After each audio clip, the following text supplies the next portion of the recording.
My name is Leonard, and ever since I was a child, I've been captivated and terrified by the legends surrounding the old Greenfield High School. Nestled in the rural outskirts of West Virginia, this once proud institution has long been abandoned, its corridors now haunted by memories and unexplainable events. I grew up hearing tales passed down by neighbors and elders, stories of laughter turned to cries, of classrooms that echoed with voices of those who never returned, and of inexplicable shadows moving in the dead of night. Now, at 42, with a deep-rooted fascination for forgotten places, I decided to revisit Greenfield High. On a cold, stormy winter night, driven by nostalgia, skepticism, and a thirst for truth, I set out to uncover the dark secrets hidden within its crumbling walls, without knowing that the horrors I would face would shatter my understanding of reality. Arriving at Greenfield High, I was immediately struck by the building's sorrowful decay. What was once a bustling center of learning now stood silent, its facade draped in ivy and its windows shattered, allowing the pale moonlight to seep in like ghostly memories. The rusted iron gate creaked open as I stepped onto the property, each sound echoing in the vast emptiness. Inside, the narrow corridors, lined with cracked tiles and peeling paint, felt as if they were holding the weight of decades of forgotten grief. The mingled scent of mold, aged paper, and decaying wood permeated the air, each breath a reminder of a time long past. As I wandered through the abandoned halls, memories of lively classrooms, boisterous school bells, and the chatter of students seemed to whisper from the walls. In one classroom, dilapidated desks were scattered carelessly, and on a dusty blackboard, words appeared to have been hurriedly scrawled. "Remember us." The message struck me like a sudden chill. Every step I took brought forth a new echo, a creak in the floor, a whisper in a darkened corner, the faint sound of footsteps when I was sure I was alone. In the old library, rows of musty books and sagging shelves told their own tale of lost knowledge and sorrowful secrets. I found an open book whose yellowed pages seemed to flutter on their own, as though trying to share the tragic stories of those who once sought refuge in its words. The deeper I ventured into the school, the more the atmosphere transformed. In a long winding hallway, the interplay of dim natural light and encroaching darkness created shifting patterns on the walls, making it seem as though shadows danced just beyond the reach of my flashlight. I passed through a former computer lab where obsolete machines lay forgotten. Yet one screen flickered briefly with lines of cryptic code, as if someone or something had recently tried to communicate. Each room was imbued with the weight of history, from the cafeteria echoing with the ghostly remnants of clattering trays to a small music room where a dusty piano produced the faintest hint of a mournful melody as the wind toyed with its keys. One point, while traversing a particularly long corridor, I began to feel an intense sensation of being watched. Every door left ajar seemed to hint at hidden presences, and for a moment, I thought I caught a glimpse of a figure just at the edge of my vision. It was as if the building itself were alive, a repository of anguish and lost souls, whose every corner held a secret and every shadow a lingering lament. The cumulative effect of the sights, sounds, and smells was overwhelming. My heart pounded in my chest as I realized that Greenfield High was not merely abandoned, it was haunted by the echoes of its tragic past. I ascended a creaking staircase that led to the second floor, where the atmosphere grew even more oppressive. In a classroom near the end of the hall, I discovered old newspaper clippings and faded photographs, chronicling accidents, mysterious disappearances, and unsolved tragedies that had once rocked the community. The images were sepia-toned and haunting, each telling a story of pain, loss, and unanswered questions. As I read the faded headlines, a whisper of voices, sorrowful and insistent, seemed to echo around me, urging me to remember what had been lost. The school's environment began to take on a surreal quality as my exploration continued. I passed through a dilapidated art room where canvases and broken easels lay scattered, as if an artist had abruptly abandoned a masterpiece. The interplay of light and darkness in that space made the remnants of colorful paintings look almost otherworldly, haunting, yet beautiful in their decay. In a corridor lined with lockers, the sound of dripping water and the faint hum of a long-forgotten tune filled the air, adding layers of melancholy to the already eerie setting. The deeper I went, the more the building seemed to awaken. The walls, once silent, now appeared to murmur softly, as if echoing the voices of former students and teachers. In a secluded corner of the school, I could almost make out a faded inscription. Carved into the wall, a plea, a warning, or perhaps a desperate cry for help. That inscription, combined with the myriad unexplained sounds, the creak of a door that seemed to open on its own, the soft tapping of footsteps echoing in empty hallways, made it abundantly clear Greenfield High was a place where the past refused to be forgotten. At the climax of my journey, I ascended the final flight of stairs leading to the old auditorium, a vast, cavernous room that emanated a palpable sense of dread. As I stepped into the space, the last vestiges of moonlight filtered through a single broken window, casting elongated shadows that seemed to writhe on the walls. The auditorium was shrouded in an oppressive darkness, with only a faint beam of light piercing through the gloom, illuminating the center of the stage. There, amidst the silence, stood a figure that defied description. A woman, ethereal, with disheveled hair and dressed in a tattered vintage gown, floated silently on the stage. Her eyes were deep and sorrowful, brimming with a lament that resonated with the very soul of the building. As she slowly raised her hands, the room seemed to come alive with the presence of lost voices. Faces of children, teachers, and parents appeared in the flickering shadows, their expressions twisted in anguish and despair. The air grew unbearably heavy as the soft, insistent murmur of countless voices merged into a single, haunting refrain. "You will never forget us." Time itself appeared to slow down. Every beat of my heart reverberated in the vast emptiness, and I felt as though the weight of decades of sorrow was pressing down on me. The woman advanced gracefully, her movement both mesmerizing and horrifying. Her presence, combined with the apparition of ghostly figures emerging from the walls, created a moment of absolute terror.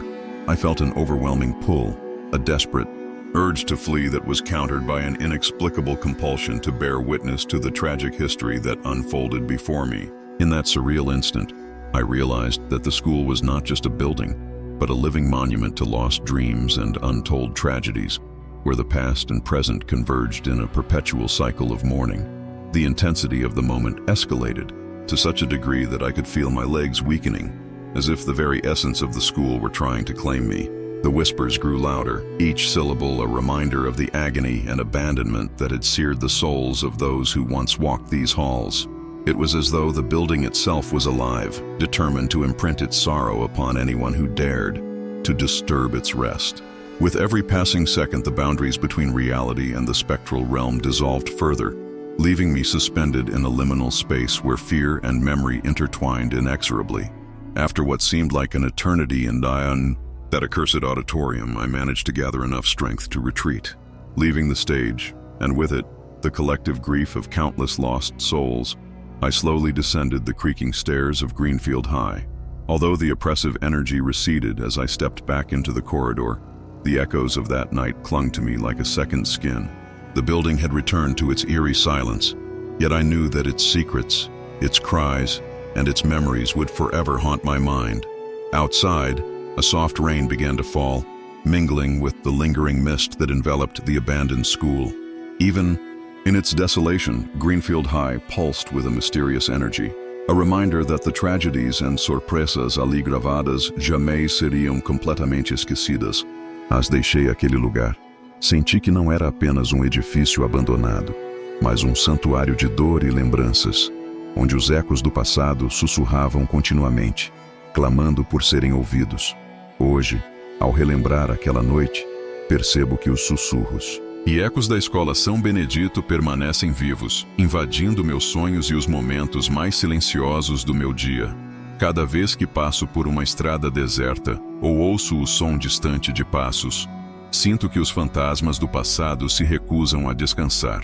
Aquela experiência me transformou para sempre, deixando uma marca indelével e a certeza de que, mesmo nos lugares mais esquecidos e sombrios, os ecos do passado podem se tornar grito inescapável. My name is Mark, and for as long as I can remember, the School of Hope was a beacon of promise in our small Midwestern town. Back in the day, its classrooms rang with laughter, its halls buzzed with the chatter of eager students, and every corner seemed to hold a dream. Over time, however, dark rumors began to circulate. People whispered of unexplained disappearances, strange noises in the dead of night, and shadows that moved on their own. They said the school had become cursed, a place where the echoes of lost souls lingered long after the final bell had rung. Now, at 47, having left that environment behind for years, I decided to return, not as a student, but as an investigator, determined to uncover whether the legends were mere folklore or if a true curse haunted the school.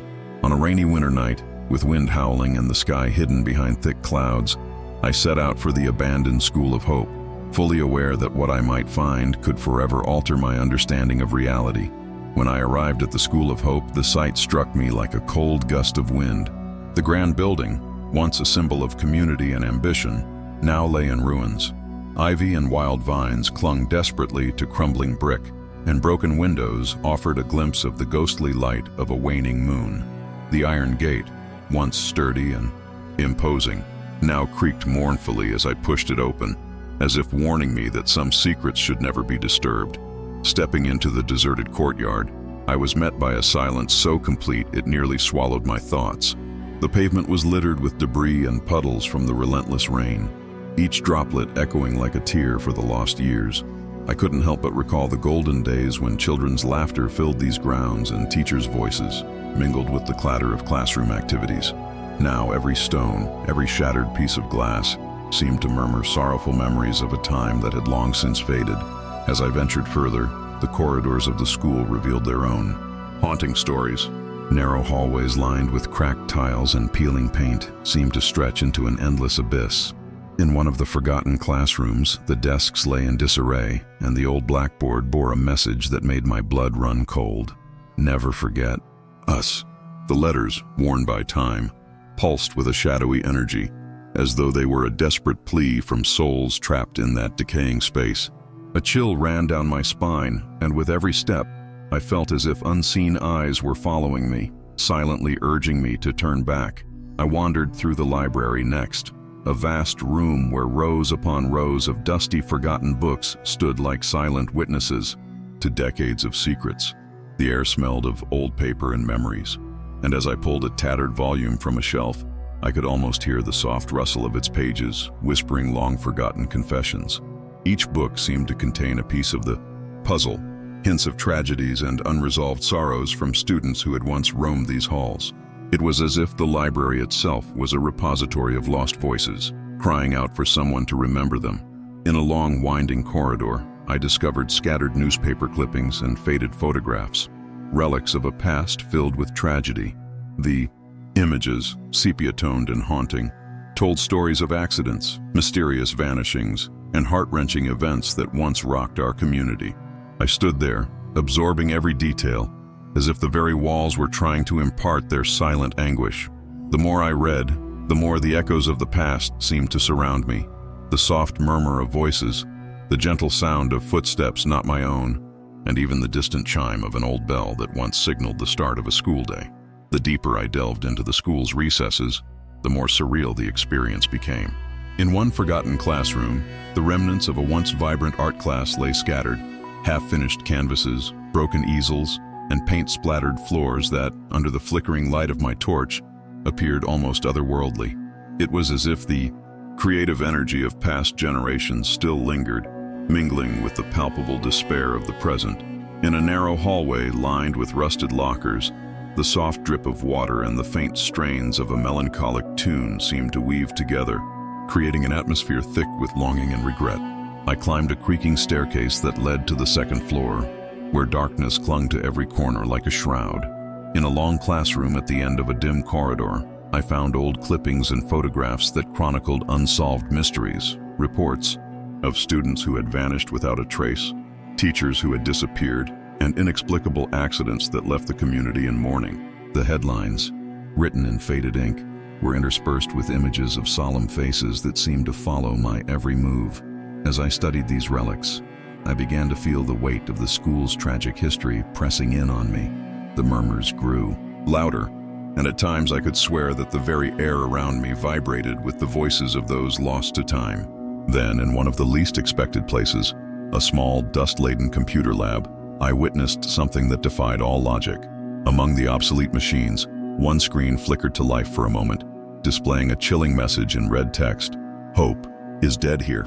The words burned into my mind, provocatively suggesting that this place wasn't just abandoned, it was cursed.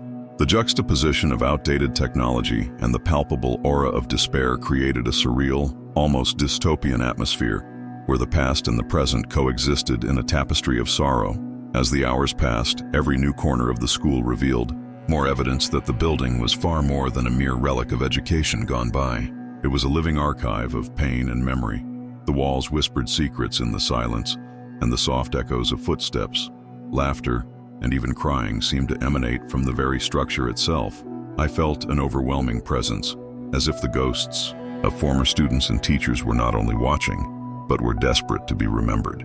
In a narrow corridor, I even felt a fleeting touch, a chill caress along my shoulder, as if an unseen hand tried to pull me deeper into the mysteries of the school. At last, I reached the grand auditorium, a cavernous room that held the final harrowing truth of the School of Hope. The long, creaking staircase that led to the auditorium seemed to groan under the weight of forgotten memories. With each step, the air grew colder and the silence more oppressive, until I finally stood before the massive, ornate door. Slowly, almost reluctantly, the door opened, revealing a vast hall submerged in darkness. Only a single trembling beam of light penetrated the gloom through a broken window, casting eerie, dancing shadows on the stage. There, in the center of the stage, the unimaginable unfolded. Out of the darkness, a figure began to materialize. A woman, ethereal and haunting. Her appearance was both beautiful and tragic. Her hair was wild and unkempt, her dress an antique relic that floated as if suspended in time, and her eyes, deep and sorrowful, seemed to hold centuries of anguish. The moment our gazes sewed together, I felt an overwhelming torrent of emotion. The combined grief, anger, and despair of 100 lost souls crashing over me. For a few heartbeats, time itself seemed to slow, and the auditorium filled with a chorus of ghostly whispers. As she advanced slowly across the stage, the very walls around me seemed to come alive. Faded portraits and cracked tiles began to shimmer, with spectral images. Faces of children laughing, teachers lecturing, and parents queuing outside the school, all twisted into expressions of torment and longing. The air grew so heavy that every breath became a struggle, each inhalation laden with the palpable weight of sorrow. The woman's presence was magnetic and terrifying. She extended her arms as if to embrace me, and her soft, mournful voice echoed throughout the hall. "You will never forget us." In that excruciating moment, the boundaries between the living and the dead blurred. The stage became a portal to the past, and I was surrounded by visions of those who had suffered here. The once silent auditorium transformed into a tumultuous sea of anguished cries and whispered laments. Every face that appeared in the flickering shadows told a story of heartbreak and abandonment, a legacy of pain that refused to fade into oblivion. The intensity of the scene was so overwhelming that my legs felt as if they were made of lead, and my heart pounded, as if it would shatter from the weight of all those memories. I could feel the spectral energy of the building drawing me in, compelling me to witness every sorrowful detail. The woman's eyes, filled with an eternal sadness, locked onto mine with a promise of retribution, and as she moved closer, the chorus of voices crescendoed into a deafening declaration. Never forget us.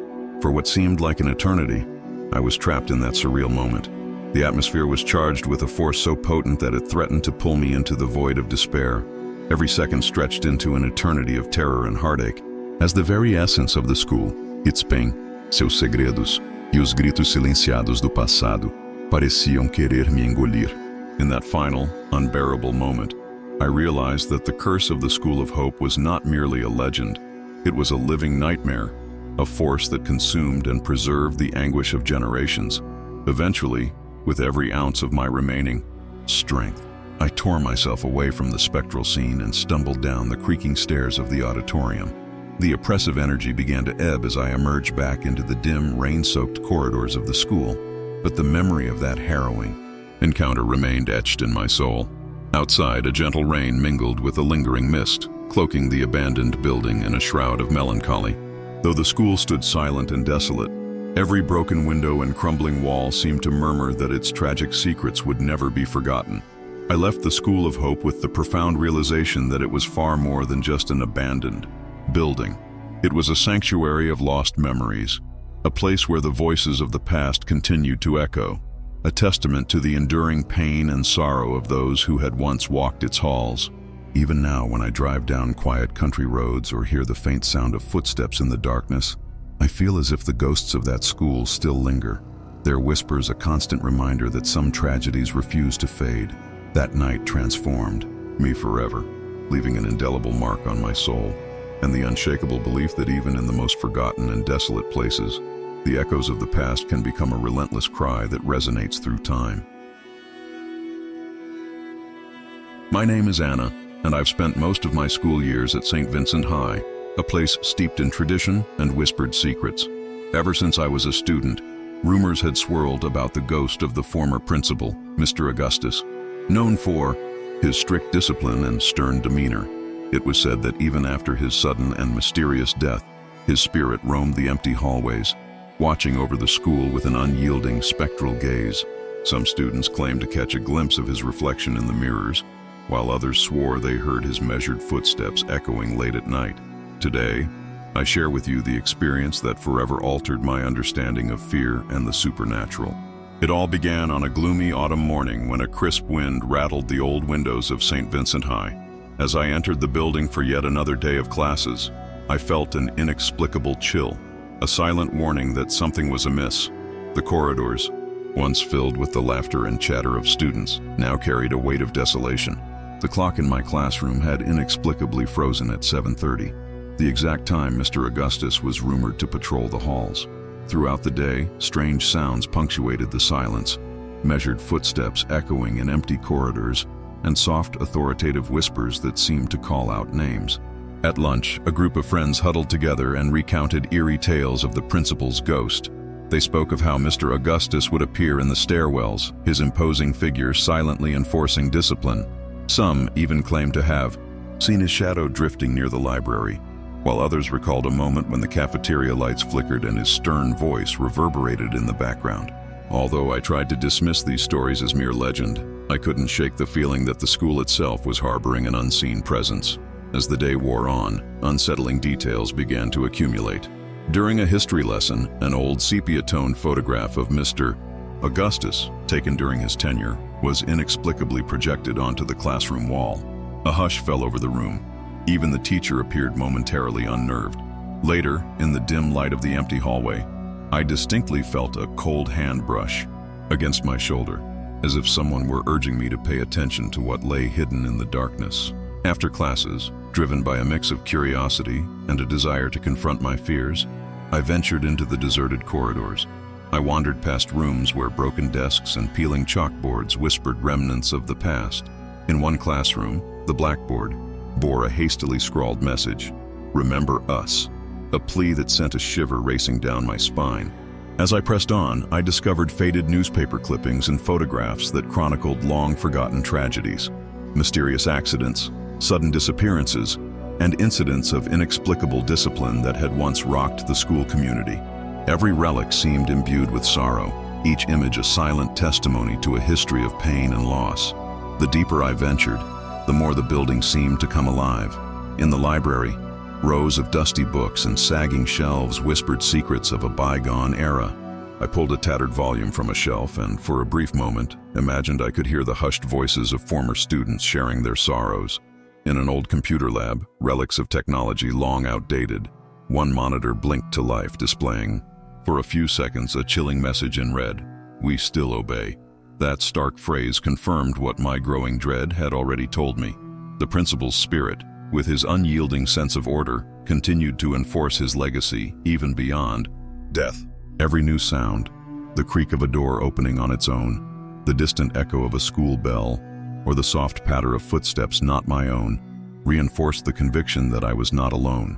The corridors, the classrooms, and even the abandoned gymnasium formed a symphony of silent screams and whispered commands, as if the very walls were determined to preserve the memory of Mr. Augustus. I began to feel as if the school itself were a living entity, a repository of the unhealed wounds of its past.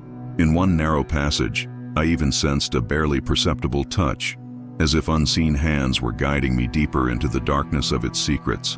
The terror reached its peak one stormy afternoon, when the halls of St. Vincent High lay nearly empty. Determined to uncover the source of the pervasive dread, I resolved to explore the principal's old office, a room that had long been locked and rumored to be the epicenter of paranormal activity. Armed with a flashlight and my pounding heart, I approached the heavy wooden door. With a trembling hand, I pushed it open, and a long, mournful creak echoed down the silent hall. Inside, the office was swallowed by an almost impenetrable darkness, interrupted only by the flickering of a single overhead light that cast erratic, shifting shadows on the walls. A framed, aged photograph of Mr. Augustus dominated one wall, his stern eyes seeming to follow my every move. Suddenly, the atmosphere shifted dramatically. The shadows grew restless, stretching and contorting as if being tugged by invisible forces. Then, a deep, resonant whisper filled the room. "You shall never forget." In that chilling moment, the ghost of Mr. Augustus appeared before me. He stood tall, his presence both imposing and sorrowful. His suit, once immaculate, was now faded by the passage of time, and his gaze, cold yet filled with a profound melancholy, pierced through the dim light. Slowly, he stepped forward, and with each deliberate movement, the room transformed. The walls seemed to come alive, displaying fleeting images of students in uniform, teachers imparting lessons with stern dedication, and moments of raw emotion that had long since been buried.